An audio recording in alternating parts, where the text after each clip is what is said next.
ذالک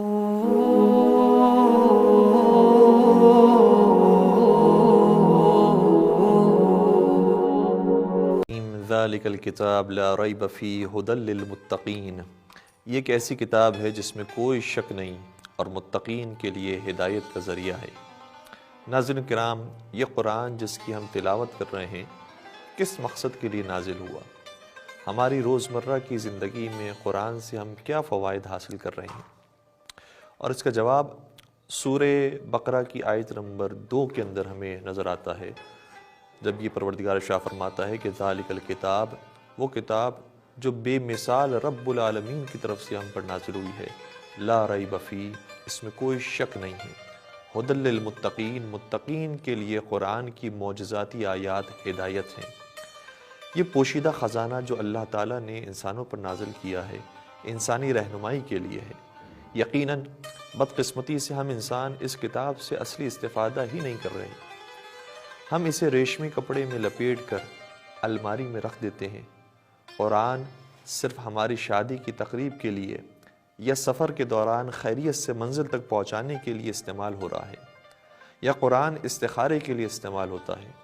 افسوس کا مقام ہے کہ شاید کئی دن گزر جائیں اور ہمارا قرآن سے کوئی تعلق بھی نہ رہا ہو، تب بھی ہمیں کوئی فرق نہیں پڑتا۔ اگر کل ہم فرض کر لیں کہ خدا نخواستہ قرآن کا وجود ہی نہ ہو تو ہماری زندگیوں میں کوئی فرق نہیں آئے گا، جبکہ قرآن زندگی کی کتاب ہے۔ اگر ہم میں سے ہر ایک قرآن کے احکامات کو اپنی زندگیوں پر لاگو کریں تو ہم دنیا اور آخرت میں سعادت مند ہو جائیں گے، مگر ہم ایسا نہیں کرتے ہیں۔ ہمارا مسئلہ یہ ہے کہ ہم اپنی زندگیوں کو قرآن کے احکامات اور قوانین کے مطابق نہیں ڈھالتے۔ ہماری مثال ایسی ہے کہ جیسے کوئی ڈاکٹر کے پاس جائے اور ڈاکٹر ایک نسخہ لکھ کر دے، اس نسخے پر اگر ہم عمل نہ کریں تو ڈاکٹر کے صرف نسخے لکھ دینے سے ہمیں فائدہ نہیں ملے گا۔ البتہ ہمیں اس بات کا خیال رکھنا چاہیے کہ قرآن کریم کے استعمال کے کئی طریقے ہیں۔ ان عظیم الفاظ سے آشنائی بہت ضروری ہے۔ ہم قرآن سے جتنا زیادہ واقف ہوں گے، جتنا ہم قرآن پر غور و فکر کریں گے، اتنا ہی قرآن سے ہم مستفید ہو سکیں گے۔ کچھ لوگ سمندر کی طرف صرف دیکھنے کے لیے جاتے ہیں، بعض سمندر کی طرف جاتے ہیں تو وہ سمندر میں جا کر اپنا پاؤں بھی ڈالتے ہیں۔ تیسرا گروہ وہ ہوتا ہے جو سمندر میں تیرتا ہے، اور چوتھا گروہ وہ ہوتا ہے جو غوطہ خوری کرتا ہے اور غوطہ خوری کا سوٹ پہن کر سمندر کی گہرائیوں میں جا کر عجائبات اور خوبصورتی کو دیکھتا ہے۔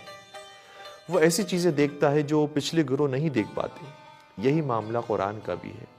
ہم میں سے کچھ لوگ صرف قرآن کی آیات کو دیکھنے کی حد تک فائدہ اٹھاتے ہیں، لیکن بعض لوگ قرآن سے زیادہ فائدہ اٹھاتے ہیں۔ مولا متقیان امیر المومنین حضرت علی بن ابی طالب علیہ السلام ارشاد فرماتے ہیں کہ ان القرآن ظاہرہ انیق وباطنہ عمیق لا تفنا عجائبہ ولا تنقضی غرائبہ۔